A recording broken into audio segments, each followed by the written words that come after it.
Hi everyone, my name is Caleb and this is Wilfred. Hi guys. Together, we are the authors of the book Ascendance, The Road to Being Extraordinary. In this podcast series, we hope to discuss on talents and how you can use them at work so that you can be more motivated and energized. And in Strengths Unlock Episode 2, we especially invited Chin Yee today. Hi guys. Chin Yee is a prestige wealth manager and she specializes in senior professionals. She runs her own podcast as well called Chin Up and Rise. In a short period of 6 months, she has garnered over 5,000 views. Wow. And there's a passion project she runs on the side now and she's very motivated and happy doing that. From someone that is not so confident to do a career switch, today she is a top 3 female consultant in the firm, and over the past 2 years, she has achieved 2 times MDRT qualification. So to kick start everything, shall we get Wilfred to discuss with us on the definition of learner? Right, so I think for Chin Yee, one of the talents that you identify as something that you really resonate with is learner. So for learners, you typically get energized by learning, as the word implies. You not only enjoy diving deeper into a subject, so you're not happy just understanding the surface level of things, especially in a career, but you also love learning new topics. So if you are just learning the same thing again and again, you get very de-energized and bored. So for you as running a practice as a financial consultant, what would you say is your most effective way of learning? That some people learn by doing, some by verbalizing or teaching. What would you say is your best effective way to learn? Hi everyone. Firstly, thank you for welcoming me to the set today. So with regards to that question, right, the way I learn best is actually by doing. Yeah, so that's also the reason why I started the podcast, right, Chin and Rise, because by doing, I feel that I'm able to absorb the best and the most by asking questions and learning from their life experiences. Yeah, so that's to sum it up, that's actually what my Chin and Rise podcast is really about, where I interview founders, female founders or female figures who are actually like really good at doing what they do. So it can be a CEO, it can be a COO or manager or even a mother. Yeah, so I just feel that, there are so many things that we can learn from each and every individual that we cross path with. Yeah, so that's what it's all about. Speaking like a true learner. Yeah. So when you had a podcast, right, how do you absorb information? Like they are just talking to you. Do you like type it down, write it down, or like how do you? Yeah. So many pointers. Yeah, how do you be a sponge? Okay, I think that's a very good question. So for the way I do my podcast, right, is I will always pre-screen them first. So I'll have a round before, like I have a Zoom call or I'll meet up with them one-on-one before I actually do the podcast together. Yeah, so by doing that, I can actually build rapport and it's more authentic for the first round of interview where I actually ask them all the questions that I want to ask, and then after that, from there I will sift out the more important questions, I would say the important learning points or key takeaways I have from the conversation, which I feel other people can also learn from this. Then that's when I will ask her those questions during the podcast. So it's like a double layer of learning, right? First layer is I'll learn with them one-on-one, and then after the second session when I ask her all these questions, right, more or less internalize all these things already and try to see how I can actually apply it to my day-to-day lives. Yeah. No, do you know it's very natural for people with high learner to learn to be... It's very natural for you to learn very smart. Like you don't want to learn in a very long and troublesome way. So you find the easiest way to learn things and to do things. Yeah. So I ask myself, because I'm not high in learner, so I wouldn't imagine myself meeting the podcast guests first to understand them and to streamline the questions I want to ask first before starting the podcast. Like this one, right? Yeah. Yeah, so we just start it without thinking of how to do it in a smart way. So I think it's I think you learn how to you do things in a very smart way. I think that's I feel like there's really pros and cons in both, right? By not having the first session with them, at least it's more raw. Like whatever you get here, it's more authentic. You're actually hearing it for the first time. So it's different. It's really dependent on what you want to emphasize on and what you prefer to have for a podcast. I think it's also like I don't know, it's a habit. Like I'm a learner, top 5 learner, right? So naturally we want to be prepared for something. Yes. Okay, let's say in this business, we want to make sure that we know our stuff and we have the right amount of knowledge before we go into the appointment. Correct. Yeah, so let's say like in this context of podcast, maybe you feel that, well, I must make sure like everything, like I really know the process, like you break down the whole mental thing before you actually move and execute it. Yeah. Like, is that what went through your mind? Yeah, definitely. So, I think something that a lot of people don't know, right, is that I have stage fright, right? Okay. And when I am put in a spot or like put in the limelight, right, and I'm not prepared for it, right, my mind will go totally blank. Yeah. So that's also one of the reasons why I always want to have that first session before I meet my guest. Then I meet them again, right? Then I'll be more confident because I have an idea of what I want to say, and I have an idea of like the overall theme of the message that I want to relay to my audience lah. Yeah, but whatever you say is actually very true. As a learner, you want to be very, very prepared. That will also affect your confidence in a way. Yeah. So would you say that as a financial consultant, when you meet high net worth individuals or some people that are intimidated to meet, how do you apply your learner strength to also get to know them better? Because relating to the thing you did for the podcast, do you also use that to get to know your clients better? I think definitely, because I'm always coming from a point of, okay, honestly, doesn't matter high net worth or normal or mass market, right? I feel that every individual that I meet in life, they will always impart certain kind of values or knowledge to me. So I feel that if you have this kind of mindset, right, no matter where you go, you'll be able to take away valuable lessons. Yeah. So with regards to that, whenever I get in contact or when I have a conversation with all these high net worth, because you're a learner, you are naturally very curious about a lot of things. It's a keyword for a learner, yes. Yeah. Curious and inquisitive. Yeah, so when you're curious, right, and as humans, what fundamentally we would love to share about our knowledge. We would love to share about what made us successful, Yes. what made things click. Yep. Yeah, so when you are coming from that point of view, right, they will actually enjoy the conversation with you, and they'll find that, oh, this person is actually very sincere, very genuine, want to learn from me, and that kind of helps me to build more genuine relationship and rapport with all these high net worth individuals.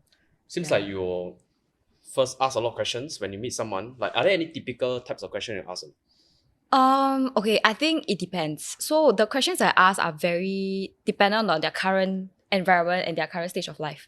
For example, when I meet another mother, or like I meet a lady, female CEO, right, who is also a mother, then of course I will try to ask questions on family basis or more how to say 人情味的 question. How do I say that in English? Like compassionate, intimate, like juggling family life and yeah, work, because right, if you think about it, from their day to day, right, they are dealing with business people already, right? Which means to say they will have a lot of questions that's related to their business. But if you can personal I guess. Yeah, correct. More personable questions, correct. Yeah, That's yeah, the thing. So if you ask more personable questions, right, they will actually feel a level of closeness to you. And sometimes that will be able to help you break the ice faster as well. Yeah. But of course, you also can ask them about, oh, how do you balance family and work at the same time?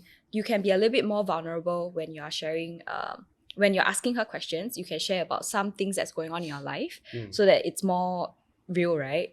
Yeah. But for example, male business owner, then it's a little bit different already. For male business owner, then I'll ask them more about their business, or like what made you so successful. Not so much for personal. Yeah, because for males, right, they are more guarded. Not guarded, like they care a lot about their image, I would think. Especially if you're a female and then you're asking a male business owner, right? Yeah. They will say, oh, I'm gonna teach this 小妹妹 what to do. Yeah, usually they will come from that point of view. But let's say if you're a guy to guy, then I would say that when you're coming from that learner angle, right, you also need to show that you actually know a little bit of things, like a little bit of knowledge and stuff for them to find that, okay, this conversation is quite intellectual. Yeah, so there's a way of going about doing that. What does a mature form of learning look like versus a raw form of learning?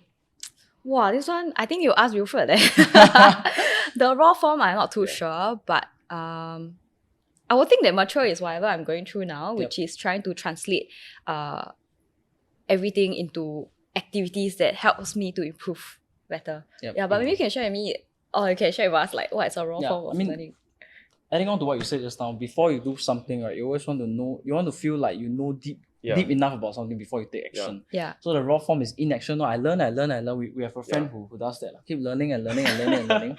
But don't Who's that? but don't take action at all. So that would be because they always say knowledge is just potential power. Yep. When actually you take action, it is real power that's realized, which translates to our next strength that we're going to talk about actually with Chin. So I think that couples very well with your activator talent, where thankfully you got both together, which works hand in hand, where you learn very deeply about something and you also feel compelled to do something about it, right? Yeah. Yes. So let me define activator now, if that's okay. So for activators, you tend to turn ideas into action, and because of that, you make things happen. To you, thinking before doing something might be counterintuitive. You get very de-energized by just sitting down there and thinking, should I do that? Should I do this? You want to take some part of you wants to just take action and see what happens from there. So that's what generally the talent team of activator usually means. So for you, with your talent team of activator, there are moments where you might get de-energized from the daily routine. What are some ways that you do or you take up to actually energize yourself in such moments and scenarios? Wow. So actually my top strength is activator. Number one. Number one. Nice. That's my number one strength. But I feel like there's a caveat to that as well, like activator. I take action on things I feel are doable and can be carried out. So if I feel like this idea is too big. Or I don't think I have the resources to do it, right, naturally I'll just take a step back and I'll not do anything about it. Yeah. Will you go and learn? It depends. Okay, so it ties into that, right? Your attribute is also a learner, right? Would you go and learn? I would I would go and find out like how to make it work first before I do it. Yeah. So I think somewhat similar, but if I feel that, I'll think a few steps ahead also. I'll think like, will this give me any results or not? Then if I feel like I think really not feasible, then I will just not even learn. Yeah, that's learning in a smart way. So you don't want to learn for the sake of it without any outcome. Correct. I don't want to learn for the sake of learning, because if you think about it, if you learn already, then you don't apply it, it's a waste of your time and your resources. And time is money, right? Especially in our career, time is so important. So for activator, if I feel that it's doable, I will just do it straight away. For example, during our trainings or during meetings, right? Or during conversations even with, let's say, Kayla and Wilfred. And I feel like, hey, this newly born idea sounds doable. The next moment, I'll just take out my phone and I'll just text my PA to actually help me execute it or do it. So that's actually how my podcast came about. I was having a training session on branding, right? Like how to... what kind of FA do I actually want to be? What kind of advisor do I actually want to be? So I was thinking about it. And then after that, I was thinking, okay, what's the end result and how do I get there? So it's always the be, do, have kind of mindset. Yeah. And then after that, when I had an idea, I was like thinking, I like to learn. At the same time, I want people to know that this is the kind of person that I want to be. Then I just did a podcast. But the podcast is a very big idea. So for our listeners listening now, who's high activator, they have a lot of ideas they want to do. But when it's so big, what was the first immediate step you could do? Talk to someone who can actually execute the idea for you. So for myself, that was Wilfred. He's my mentor. Yeah, he's my mentor. So the moment I had the idea, I was like, I think this works. But I always want to cross-check one. I'm always cross-checking. I always cross-referencing, because I always think like, okay, I think two brains better than one. Yeah, so I'll cross-reference with your mentor or someone you think is your running buddy or someone accountability partner to be a catalyst for your catalyst. Correct, something like that. Yeah, then after he told me like, hey, this idea, I think okay. Yeah, then that's when I just start. So how I started was I invested first. Always once I invest ready, I gotta get everything. Such an activator thing. Just commit first, then think later. Commit first, then then think later. Yeah, so you commit already is you have to do it. Yeah. If you don't do it, then once again. So when you paid, you had no idea whether it will work out. No, I just paid, and I just say that okay, I want to do 10 episodes. Wow. Speakers don't have yet. Nothing was done. So eventually everything will fall into place. Yeah. Because you know that you have to do it. Yeah, so I think that's how an activator style works, but not sure whether it's the same for everyone. Yeah. So when you execute with speed, right? Do you feel that at the same time, you have a lot of projects ongoing, a lot of things in your mind ongoing that you're Wow, doing? actually, I think that's very true for all activators because we always want to think of new ways to do things. stuff. Yeah. Yeah. Yeah, I always think like, boring lah. Why everyone doing the same thing? Mm. And then especially when you're in a agency, sometimes we will always give the same ideas. Yeah. So I always think, okay, and another reason why I wanted to do a podcast that's not related to financial advisory at all, right, is because I feel that other people outside can also give us feedback or like things that we can work on in their corporate can apply to Expand our our FA also. worldview lah. Yeah, correct. Not just keep it to FA itself. The bubble. Learner. Yeah. She want to learn at the same time. She want to. Correct. Yeah, to apply to Yeah, what yeah, we are doing lah. Like what are we missing out, Yeah. Yeah. So lost track already. So So activator correct. A lot of different projects. So you constantly find new ways to do things because you get bored easily, right? So I heard just now from our conversation, season 1 of your Chin Up and Rise was a success, but you're not like finished with it. And to you it's like, I want to do something more. So you're telling us a bit about some ideas you have regarding the new podcast. Can you share with our listeners what are some ideas you have before it's launched? To keep you accountable, say first, and Exactly. see what happens. Keeping from me there. accountable right now. Okay, so I was just sharing with them lah. I feel that first episode or like first season is all couch setting, studio setting, very comfortable, right? The second season, I'm gonna focus more on the physical aspect of things because in terms of success, right, it's not just mindset that we need to work on. There are things like family, there's things like your spiritual work, there's also things like physical health and your mental health. Yeah. So I would love to touch on all these aspects in each different episode or each different season as well. Yeah. So the second season will be more on our physical health. It's gonna be a surprise, but it's gonna be different from what you see so far in the first season. So minus the couch, minus the studio, but the content and the material will still be there. Maybe better. Yeah. Okay, looking forward to that. Yeah. Yeah. So when you have this idea, what is your plan? Like how fast do you want to execute this? Like ASAP or like What? 3 months, 6 months? Like how do you compartmentalize your ideas? Or you have no idea. I have no idea. It's the I have idea no now. idea. Okay, it's the idea now. Yeah. Then what's next? I will be accountable and then I will make it work. Yeah. But for me, right, I'm not a very timeline person. I'm a go with the flow person. Okay. So it's It's like all about today lah. I have a big idea, I will do something to work on it, and then it will flow. Yeah. So that's why I say if I'm a structured person, right, before I put in the investment, right, into this podcast, right, I would have gotten all my speakers down already. Right. And I've planned out when I want to ask or talk to all these speakers and everything would have been done. But I'm not. I'm just like, okay, boom. Okay, then after everything flows. Yeah. Nice. Is there any particular time in your life where you feel that this talent activator, I think you have used it like well? Really well, right? Yeah. Other than podcasts, maybe. Okay, another thing is that I find myself the most efficient 1 hour or 30 minutes before 1 hour or 30 minutes before an appointment. Okay, so what I mean, right, is that before an appointment, I will have to sit down and, for example, do up policy summaries for my clients, right? So that's how I can identify their gaps and tell them what to do with whatever. Yep. As an activator, I have a lot of things going on. My memory space is not a lot. So if, for example, today, I do the policy summary, right? And 1 week later is the appointment, right? I will forget everything. Yeah. And then I have to double work, right? Then I have to read again and then see what I'm supposed to do for them. So usually like 1 hour or 30 minutes before, right, I will act on it. I will do the policy summary so that it's more fresh, and the idea is better.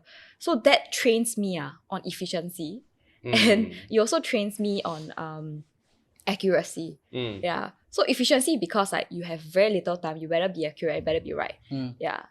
So that's I hope one of like the cornering the mind. Strategically last minute. Strategic just yeah. Okay. Then what else lah? Oh, I think another thing is that when there are initiatives, given by the company, and I feel that I'm able to do it. I feel that I'm able to carry out this particular task, right?